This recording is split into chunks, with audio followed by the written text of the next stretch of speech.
नमस्कार. पुन्हा एकदा स्वागत आहे आपलं मंडे म्युझिक्स मध्ये. मॅनेजमेंटचे जे काही कन्सेप्ट आहेत, आयडियाज आहेत, त्याचा छोट्या व मोठ्या उद्योजकांना फायदा व्हावा व ते अधिक चांगल्या प्रकारे वापरता यावे म्हणून आपण मंडे म्युझिकचा केलेला एक छोटासा प्रयत्न आहे. आज आपण बोलणार आहोत की कस्टमर्स विषयी आपल्याला नेमकं किती आणि खरंच माहिती आहे का? कारण आपण बऱ्याच वेळेला कस्टमर्सना गृहीत धरतो किंवा अ, त्यांना फारसा विचार करत नाही आणि अलीकडे कस्टमर सेगमेंट्स आपण बोलत राहतो. ती चांगली गोष्ट आहे, सुरुवात आहे. पण कस्टमर सेगमेंट्सच्या पुढेही कुठल्या काही गोष्टी आहेत, ज्या महत्त्वाच्या आहेत आणि ज्या जाणून घेणं आपल्या व्यवसायासाठी खूप महत्त्वाच्या आहेत. त्याच्यावरती आज आपण थोडासा विचार करणार आहोत.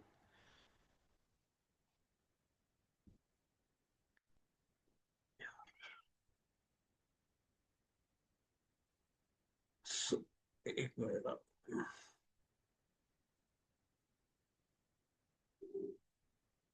सो आपल्याला आपले कस्टमर्स खरोखरच माहिती आहेत का?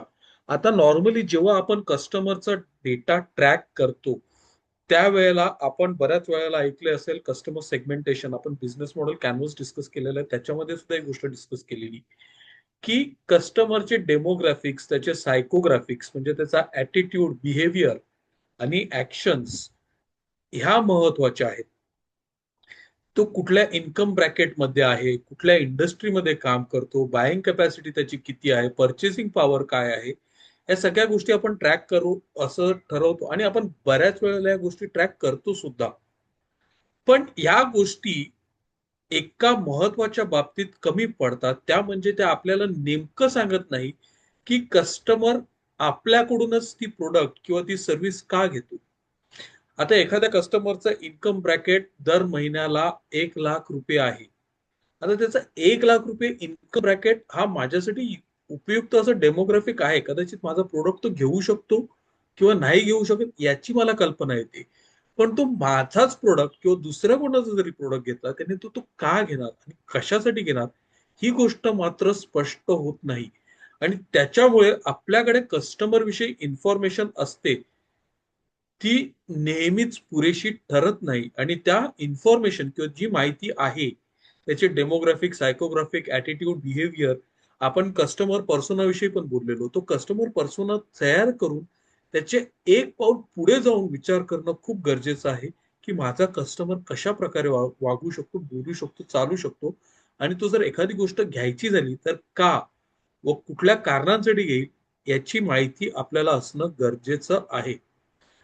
आणि आपण ही कस्टमरची जी काही माहिती गोळा करतो, त्याच्याने आपल्याला काय वाटतं, की "हां, बाबा मला माहिती आहे माझा कस्टमर कसा आहे."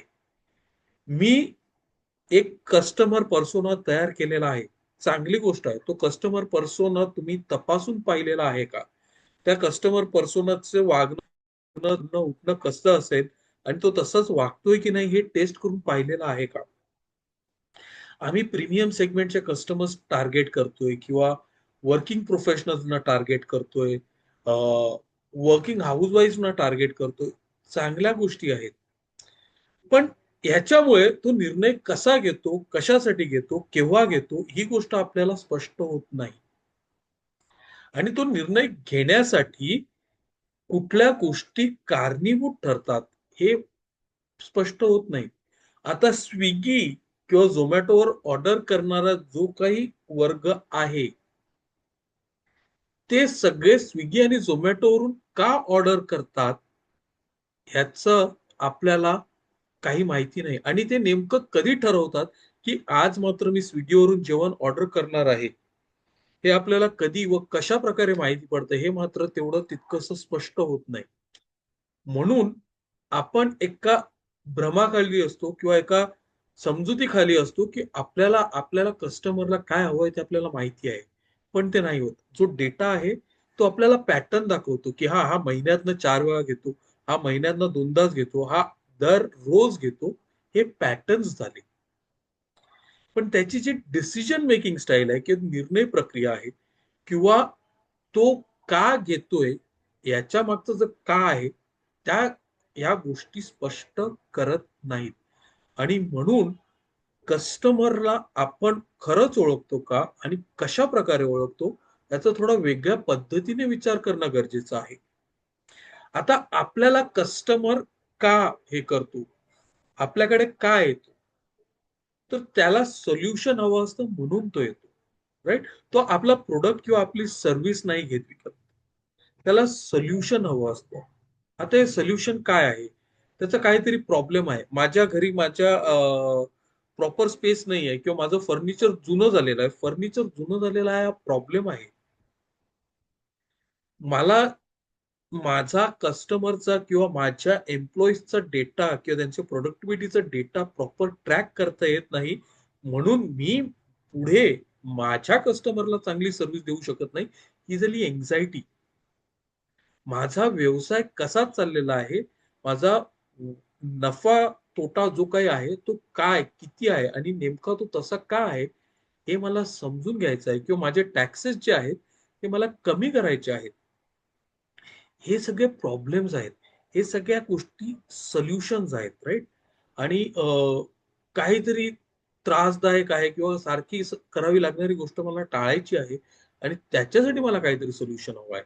आपण Swiggy किंवा Zomato बऱ्याच वेळेला ऑर्डर करतो. त्यावेळेला मला भूक लागली आहे किंवा मला काहीतरी खायला हवं आहे. That is the solution. You are solving hunger. We are not delivering food. Delivering food is the action. पण त्याही पेक्षा महत्वाचा आहे तो सोल्युशन काय देतोय आपण त्या व्यक्तीला. एखाद्या व्यक्तीला टॅक्सेशनचा प्रॉब्लेम आहे, तो टॅक्स कसा वाचवायचा that is the solution. Tax भरायचा का व किती ते नाही, तो कसा कमी करायचा किंवा त्याला योग्य पद्धतीने आपली लायबिलिटी कशी कमी करता येईल, दॅट इज द सोल्युशन. आणि प्रत्येक कस्टमरला तो सोल्युशन हवं असतं. आणि त्याच्यासाठी आपण फक्त डेमोग्राफिक, सायकोग्राफिक्स वरती कॉन्सन्ट्रेट करून चालणारं नाही आहे. तर आपल्या कस्टमरला आपल्याकडून कुठलं त्याचं काम, कुठलं त्याचं दुखणं सोडवून पाहिजे, हे समजणं खूप गरजेचं आहे. क्रेडिट कार्ड जर माझ्याकडे असेल, तर माझ्याकडे कॅशचे लठ्ठे कॅरी करायचा प्रॉब्लेम सुटतो किंवा जी असेल, तर मला कॅश कॅरी करायचा त्रास माझा वाचतो. हा त्रास वाचतोय. That is the job with G is doing, not the payment gateway. Right? मला कुठेही कॅश कॅरी कन्व्हिनियंट आहे, ते होतं. आता थोडासा विचार करा, तुम्ही जेव्हा तुमच्या कस्टमर विषयी एखादी गोष्ट विचार करता, तेव्हा 2 मिनिटं शांतपणे बसून लिहून काढा या 3 प्रश्नांची उत्तरं, की माझा कस्टमर माझ्याकडून काय अपेक्षा करतो? त्याला माझ्याकडून नेमकं काय हवं आहे? कशासाठी हवं आहे? आणि त्याच्यानंतर तो माझ्याकडून जी काही प्रॉडक्ट किंवा सर्व्हिस घेतोय, तो का घेतोय? कुठल्या गोष्टी त्याला कारणीभूत आहेत? त्याला अगदीच काही पर्याय नाही म्हणून घेतोय, की त्याला माझं प्रॉडक्ट किंवा सर्व्हिस आवडते म्हणून घेतोय किंवा त्याला काहीतरी नवीन हवंय म्हणून घेतोय. तो का नेमकं माझ्याकडून ह्या गोष्टी घेतोय, हे जाणून घेणं खूप महत्वाचं आहे. आणि तो जर दुसऱ्या कोणाला सोडून माझ्याकडे येत असेल, तर त्या व्यक्तीची सर्व्हिस तो का टाळत आहे आणि माझी सर्व्हिस का घेत आहे? या प्रश्नांची उत्तरं आपल्याकडे आहेत का? म्हणजे एखादा कोण अगोदर दुसऱ्या कुठल्या वेंडरकडून वेबसाईट घ्यायचा किंवा त्याचा वेबसाईट होस्टिंग त्याच्याकडे होती. त्या व्यक्तीकडे काढून तो तुमच्याकडे का देतोय? याचा विचार करा. तो एखादा कोर्ससाठी एनरोल करणार होता, पण त्याला ऐन वेळेला तुम्ही भेटलात आणि त्याने तुमच्याकडून कोर्स करायचा घेतला. आता हा जो बदल झालेला आहे, तो कशामुळे झालेला आहे? का झालेला आहे? याची आपल्याला माहिती आहे का? राइट? सो या प्रश्नांची उत्तरं दर 3 महिन्यांनी किंवा 6 महिन्यांनी, नाही दर 3 महिन्यांनी 6 महिन्यांनी केली तरी वर्षातनं एकदा तरी बसून या प्रश्नांची उजळणी करणं खूप महत्वाचं आहे.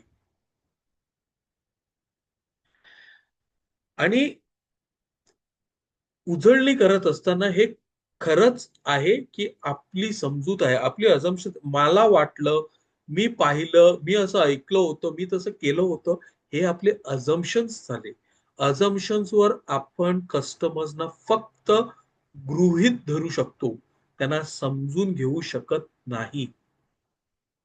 सो जे काही आपण या प्रश्नांची उत्तरं पाहू, तेव्हा ते खरंच तसं आहे, की हे मला वाटतं, ही आपली समजूत आहे, ह्याची पडताळणी करणं गरजेचं आहे. आता जर दुसरी गोष्ट जर आपण पाहायला गेलो, आपण कस्टमर्ससाठी जेव्हा कम्पीट करतोय किंवा एखाद्या कस्टमरला आपला प्रॉडक्ट किंवा सर्व्हिस विकण्याचा प्रयत्न करतो, तेव्हा फक्त आपण एकटे नाही आहोत. त्याच्या जोडीला दुसरे ब्रँड्स आहेत. म्हणजे तुम्ही मोबाईल फोनमध्ये गेलात तर एकटाच Samsung Galaxy नाहीये किंवा OnePlus नाहीये. त्याच्या जोडीला अजून 50 ब्रँड्स आहेत. तुम्ही रेफ्रिजरेटर्समध्ये जा, तुम्ही इलेक्ट्रॉनिक्समध्ये जा, तुम्ही ई-कॉमर्समध्ये जा, 50 ऑप्शन्स अवेलेबल आहेत. आणि सगळेजण तोच प्रयत्न करत आहेत, जो आपण करतोय. आणि याच्या जोडीला अजून एक महत्वाचं कॉम्पिटिशन आहे, तो म्हणजे इनर्शिया, की मला माहिती आहे मला काहीतरी केलं पाहिजे, पण मी करत नाही. माझे जे एक्झिस्टिंग सवयी अरे माझ्या कस्टमरला असंच आवडतं. खरंच असं आवडतं का? कधी तुम्ही चेक केलेलं आहे का? किंवा मग मला काहीतरी नवीन सिस्टम्स, प्रोसेसेस सेट करायचे, तर पहिली भीती मला असते, माझ्या एम्प्लॉईजना असते, माझ्या टीमला असते. कधी-कधी आपण इमोशनली हे असतो, "अरे नाही कस्टमर गेला तर? मग त्याला हे आवडलं नाही तर?" मग ते तसं आणि या सगळ्या गोष्टी मिळून एकत्र स्पर्धा करत आहेत आणि आपण फक्त या गोष्टींकडे दुर्लक्ष करून चालणारं नाही आहे. ह्या गोष्टी समजून घेणं महत्वाचं आहे, की आज मला एखादा निर्णय घ्यायचा आहे, तो जर मी नाही घेतला, तर त्याचा परिणाम काय होतो? माझा एक कस्टमर सारखा-सारखा 30-30 कंप्लेंट करतोय. पण मी माझ्या सवयीमुळे किंवा मी त्याला सांगतो, "अरे नहीं भाऊ सर, वो तो वैसे ही रहता है." ती मी सोडवण्याचा प्रयत्न करत नाही. ह्या सगळ्या गोष्टी स्पर्धेत आहेत आणि जर आपण या गोष्टींकडे लक्ष दिलं नाही, तर आपला कस्टमर उतरून दुसऱ्याकडे जाणार आणि तुम्ही कधीही तुमच्याकडे आलेला, विशेष करून दुसऱ्या कोणाची सर्व्हिस घेऊन नंतर तुमच्याकडे आलेला कस्टमरची पडताळणी करा. त्याला प्रश्न विचारा, तुम्हाला उत्तर येईल, "अरे उनका सर्विस ठीक नहीं था, टाइम पे कभी मिलते नहीं थे, ये मेरा डाउट क्लियर नहीं कर रहे थे, मुझे जैसा चाहिए था वैसा सर्विस नहीं मिल रहा था." ही कारणं आहेत. तो आपण या इनॅक्शन बरोबर कम्पीट करतोय आणि आपल्या कॉम्पिटिटर्स बरोबर आणि या सगळ्या फेऱ्यातून आपल्याला असेच करतोय. आणि जोपर्यंत आपण ह्या गोष्टी समजून नाही घेत, तोपर्यंत आपण पुढे एक व्यावसायिक म्हणून, एक व्यवसाय म्हणून आपण पुढे जाऊ शकत नाही. आपण ग्रो होऊ शकत नाही. आता जर असंच झालं तर एखादा जो कॉन्डो डेव्हलपर कॉन्डो म्हणजे जे छोटे-छोटे अपार्टमेंट्स हल्ली नवीन स्टुडिओ अपार्टमेंट्स वगैरे जे चालू झालेले आहेत, ते आहेत. आणि त्याला वाटलं की आता कॉन्डो एक्झॅक्टली घर नाहीये. तो घरासारखं काहीतरी आहे. Right? It is not exactly a proper home. आता ते विकतायत. पण स्टुडिओ अपार्टमेंट हा एक्झॅक्टली घर नाहीये. तिकडे बऱ्याचशा गोष्टी असतात. पण आपल्याला भिंती वगैरे किंवा रूम्स वगैरे असा कन्सेप्ट नसतो. त्या बरीचशी सुटसुटीत मोकळी जागा असते आणि बऱ्याच वेळेला एकाच रूममध्ये असते. आता ही लाईफस्टाईल झाली, की ज्यांना इंडिव्हिज्युअली राहायचं आहे किंवा वेगळं राहायचं आहे किंवा जास्त इमोशनल अटॅचमेंट वगैरे ती लोकं अशा प्रकारच्या लाईफस्टाईलमध्ये राहतात. पण मग ज्या व्यक्तीला घर हवं आहे, त्या व्यक्तीला ही लाईफस्टाईल नाही चालणार आहे. कारण घरात मेमरीज असतात. आपण एकत्र बसून उठतो, जेवतो, खातो, पितो, बोलतो. ह्या सगळ्या गोष्टी त्या कॉन्डोमध्ये किंवा स्टुडिओ अपार्टमेंटमध्ये होणं शक्य नाही किंवा आपल्याला हवी असलेली प्रिव्हसी ती सुद्धा तिकडे मिळेलच याची गॅरंटी नाही. तर कस्टमर्स फीचर्स किंवा हे फंक्शन्स नाही घेत. तर त्या मानसिकता असते. तर तर त्याच्याशी जोडली जाते. तुम्ही कधी गाडी घ्यायला गेलेला आहात, तेव्हा विचार करा तुम्ही फक्त गाडी नाही घेताय. तुम्ही एक अनुभव विकत घेताय. तुम्ही एक एक्सपिरियन्स ना तुम्हाला तुमच्या मनात दाटून असलेली इच्छा, आकांक्षा तुम्ही पूर्ण करत आहे. ती गाडी कुठल्या स्पीडला जाते, किती पेट्रोल हे करते त्या नंतरच्या गोष्टी झाल्या. पण तुमचं स्वप्न पूर्ण होतंय, हा इमोशन आहे तिथे. तुम्ही घरात शिफ्ट करता तेव्हा ती जागा किती आहे, हे किती आहे, स्पेस किती आहे, या सगळ्या गोष्टी तुम्ही धरल्यात. पण त्याही पेक्षा महत्वाचं आहे, माझ्या स्वतःच्या हक्काच्या घरात मी जातोय. हे जे काही इमोशन्स आहेत, हे जे काही इमोशनल अटॅचमेंट आहे, टच आहे, तो समजून घेणं महत्वाचं आहे. आणि आपण तो जेव्हा समजून घेतो, तेव्हा आपण कस्टमरला समजण्याच्या दृष्टीने एक पाऊल पुढे उचलतो किंवा 4 पावलं पुढे जातो आपण. आणि हीच लय पकडून माझा कस्टमर इमोशनली कुठे अटकलेला आहे, त्याचा इमोशनल बॅगेज तो कॅरी करतोय का? त्याला कुठल्या जास्त इमोशन्सनी त्याला इन्सिक्युअर केलेलं आहे किंवा कुठले असे अनुभव आहेत जे त्याला त्रस्त करतायत, त्याच्याविषयी मला जाणीव आहे का? त्याच्याविषयी as a businessman, as a business, am I aware about my customers emotional baggage? तो समजून घेणं खूप महत्वाचं आहे. आणि ते जर समजून घ्यायचं असेल, तर 3 गोष्टी येतात. कुठलाही कस्टमर आपल्याकडे का येतोय, कशासाठी येतोय आणि तो खरेदी करणार आपल्याकडून, त्याचे 3 लेयर आहेत. फंक्शनल म्हणजे एकतर त्याला ते काय, मला माझे टॅक्स टॅक्स फाईल करायचे आहेत. हे झालं फंक्शनल झालं. मला एखादा चांगला कॅमेरा असलेला मोबाईल फोन, हे फंक्शनल झालं. राइट? पण इमोशनल काय आहे, की मला निश्चिंत राहायची म्हणजे टॅक्स लायबिलिटी माझी कमी करायची आहे. मला चांगले फोटोग्राफ्स घ्यायचे आहेत, मला मेमरीज करायच्या आहेत. हे इमोशन्स झाले. उद्या परवा मी कधी-कधी असं बसलेला असेल, तेव्हा मी हे फोटो बघून आनंद व्यक्त करेल, की ते दिवस काय किती छान होते किंवा माझ्यासाठी आठवणींचा साठा असेल. हे इमोशन झालं. आपण कधीही कुठलीही ॲडव्हर्टाइजमेंट्स वगैरे बघतो, तर लक्षात येईल आपले, की इमोशन्सना खूप महत्त्व आहे. आणि सगळ्यात महत्त्वाची गोष्ट म्हणजे सोशल स्टेटस. मी घराचं इंटिरियर करतोय ठीक आहे. पण त्या इंटिरियर करण्यामागे माझ्या घरी जे काही माझी मित्रमंडळी किंवा नातेवाईक येतील, ते मला कशाप्रकारे पर्सीव्ह करतील किंवा माझ्या ऑफिसमधले कलीग येतील, ते मला कशाप्रकारे पर्सीव्ह करतील, हे सुद्धा तितकंच महत्वाचं आहे. मग मला स्टेटस, मला एक सिम्बॉलिझम हवं आहे. तर ते पण महत्वाचं आहे. राइट? सो आपला कस्टमर आपल्याकडे या 3 गोष्टींसाठी येतो. फंक्शन, त्याला जे काही हवं आहे ते बेसिक टास्क किंवा फीचर्स थ्रू आपण त्याला देतो. पण ते करत असताना त्याला इमोशनल मनापासून जे समाधान हवं आहे, राइट?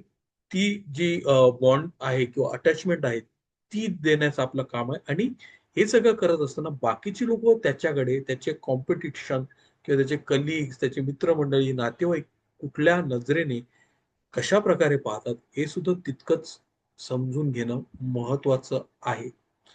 बऱ्याच वेळेला आपण नॉर्मली फंक्शनलवर फोकस करतो. फक्त फंक्शनलवर केलं तर आपण फक्त प्रॉडक्ट आणि त्याचं स्पेसिफिकेशन विकतोय. फक्त इमोशनवर केलं तर त्याची खरी जी नीड आहे किंवा गरज आहे, ती कदाचित आपण सॉल्व्ह न करता त्याला इमोशनली हे करतोय, पण त्याच्या मनात ती धास्ती लागून राहणारच.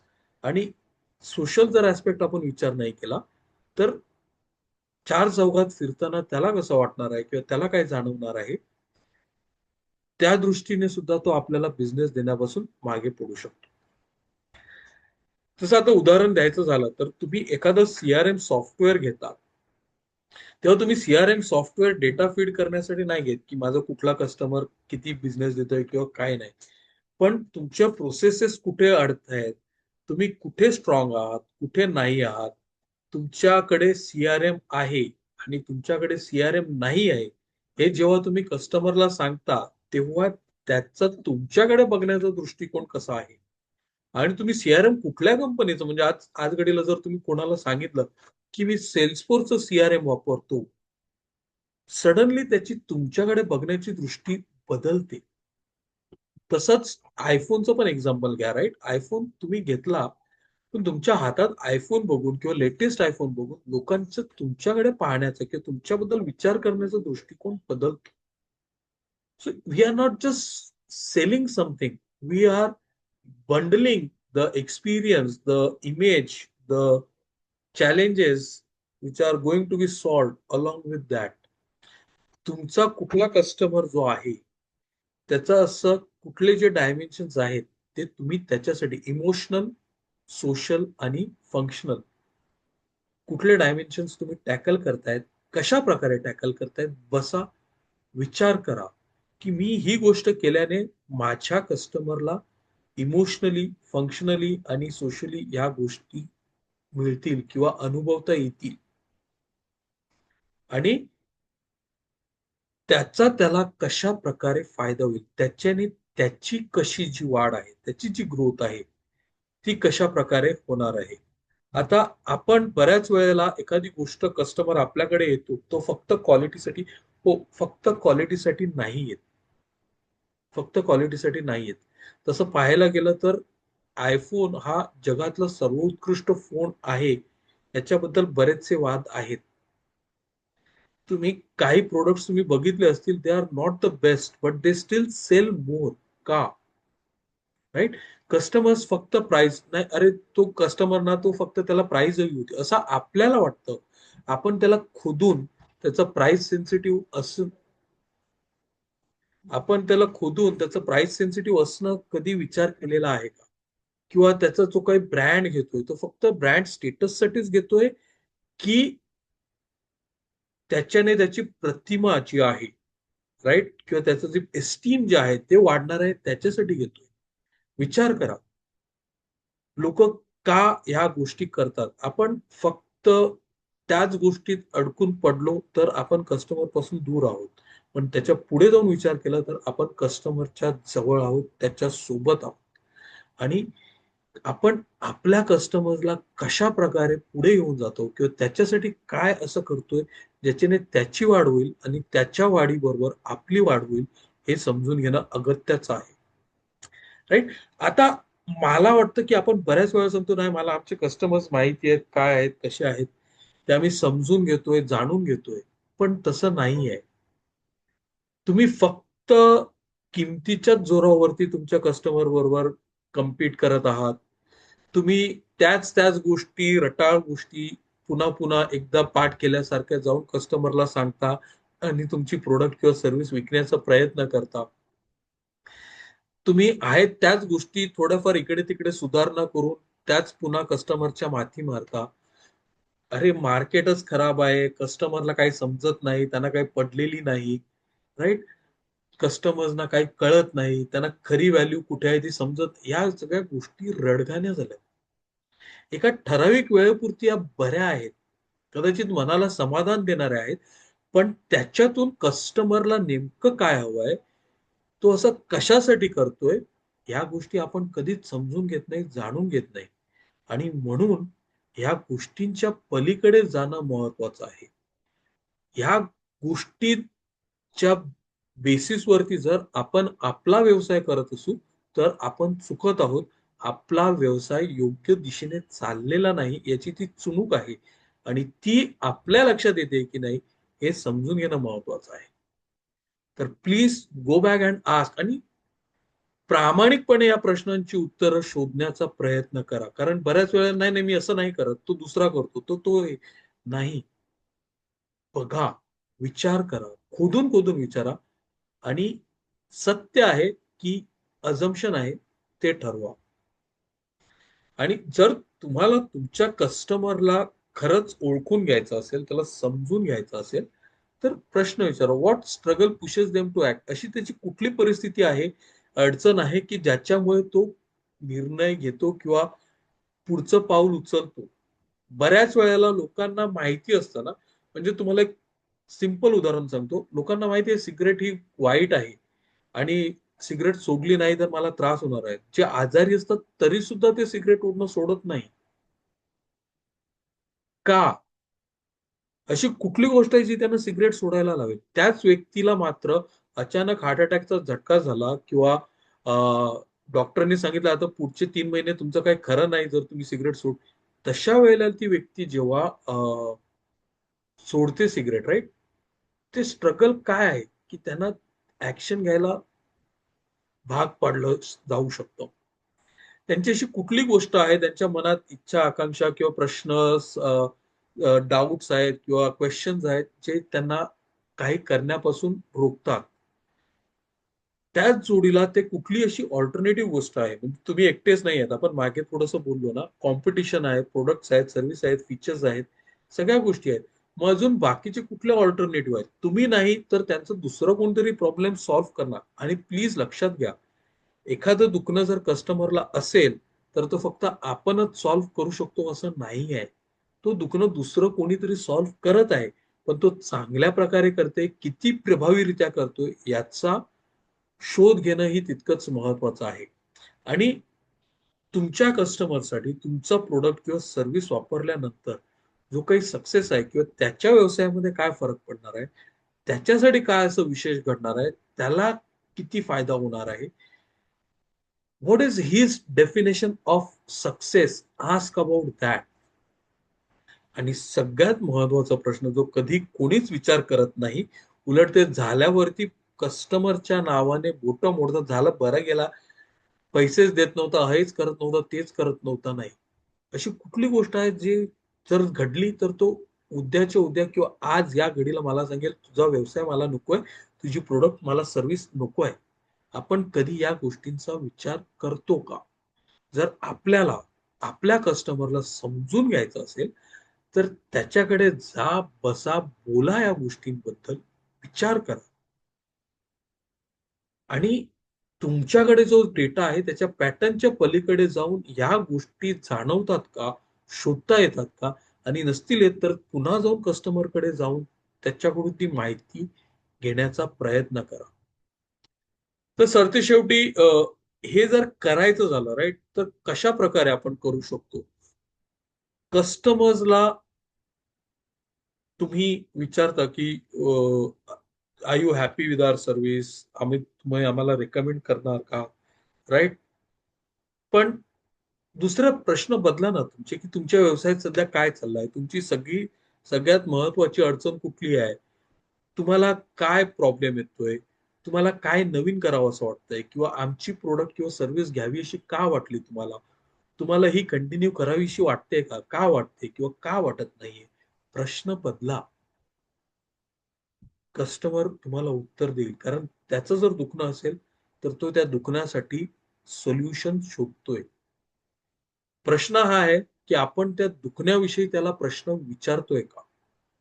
त्याच्यानंतर डिसिजन मेकिंग त्याने कधी केलं ना, एखादा आपली प्रोडक्ट किंवा सर्व्हिस घेतली तेव्हा त्याला सरासर किती दिवस लागले, कुठल्या कारणांमुळे त्याने डिसिजन घेतला, कुठल्या गोष्टी कारणीभूत ठरल्या, आमचं प्रोडक्ट, आमची सर्व्हिस, आमचं कस्टमर हे किंवा रिस्पॉन्स टाइम, कुठल्याही गोष्टी असतील, काय गोष्टी आहेत त्या झाल्या.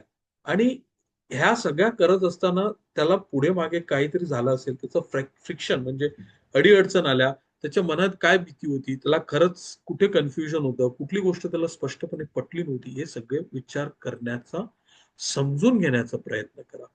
आणि त्यानुसार तुम्ही जे काही करतायत तुमच्या कस्टमरसाठी, मग ती प्रोसेस असेल. आता बँकांचं जर तुम्ही पाहिलं, तर बँकेमध्ये जाऊन आपण पैसे विथड्रॉ करायचो, पैसे डिपॉझिट करायचो. पण आज आपल्याला बँकेत जायलाच पाहिजे हे नाहीये. ते बदललेलं आहे. पण मग ते करत असताना पहिल्यांदा कस्टमरला वाटलं असेल ना, "अरे, खरंच सेफ आहे का? सायबर सिक्युरिटीचा इश्यू आहे, हे आहे, ते आहे." पण त्यांनी ते क्लिअर केलं. आज Google पे सर्रास वापरतायत लोकं. सुरुवातीला लोकांच्या मनात भीती होती. आजही काही लोकं आहेत जी वापरत नाहीयेत. पण जी भीती होती, जो प्रॉब्लेम होते, चॅलेंजेस होते, ते सगळे त्यांनी टॅकल केलेले आहेत आणि लोकांच्या मनातून जे काही इश्यूज आहेत ते काढून टाकलेले आहेत. आणि ते रिडिझाइन केलेलं आहे. त्याच्यामध्ये अपग्रेड्स येत राहतात, सिक्युरिटी फीचर्स येत राहतात. राइट? ते फक्त एकदाच जी बनवला आणि त्याच्यावरच अडून बसलेले नाहीयेत किंवा इंटरनेट बँकिंग चालू केली आणि बस झाला आता दिली ना, नाही. त्याच्यामध्ये पण बरेचसे बदल येत आहेत. मग आपला प्रॉडक्ट, आपल्या सर्व्हिसमध्ये या सगळ्या गोष्टी होतायत, नाही होतायत, आणि जर होतायत तर का होतायत? नाही होतायत तर का नाही होतायत? याचा विचार करणं गरजेचं आहे. सरतेशेवटी एवढंच सांगेल, की कस्टमर्सना समजणं म्हणजे त्यांचा डेटा गोळा करणे नाही. तो एखादा निर्णय का घेतोय? तो त्या निर्णयाप्रती कसा पोहोचतोय? त्याचं दुखणं काय आहे? त्याचा फायदा काय आहे? त्याच्या मनात कुठले प्रश्न आहेत, या सगळ्यांचा सरासर विचार करणं म्हणजे अंडरस्टँडिंग युअर कस्टमर, राईट? आणि तुम्हाला खरोखरच तुमच्या कस्टमरची माहिती आहे का? जेव्हा तुम्ही तुमच्या कस्टमरची इच्छा आकांक्षा समजता आणि त्याच्या पावलांवर पाऊल ठेवून किंवा त्याचे एक पाऊल पुढे जाऊन ते सोडवून देण्याचा प्रयत्न करता, तेव्हा तुम्ही तुमचा कस्टमरचे होऊ पाहत आहात, त्यात तुम्ही तुमच्या कस्टमर्सना घडवता. आणि मला वाटतं हीच खरी आपली ओळख असायला पाहिजे, की you are not selling your products and services, but you are helping your customers move forward and chalk out the path for them, right? So आजच्यासाठी एवढंच, right? If you have any questions or you would like to share anything, please feel free to ask. Otherwise आपण stop करूया.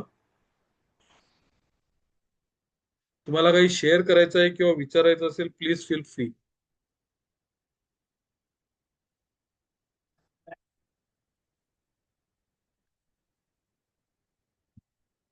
I think जर नसेल तर let's close. Thank you for joining. Sachin, काय thank you विचारायचं thank you. आहे? नाही नाही, thank you thank you. Thanks for joining. हो, नेक्स्ट मंडेला भेटू पण एका नवीन विषयाचा. धन्यवाद. Sure sure. Thank you sir. Thank you.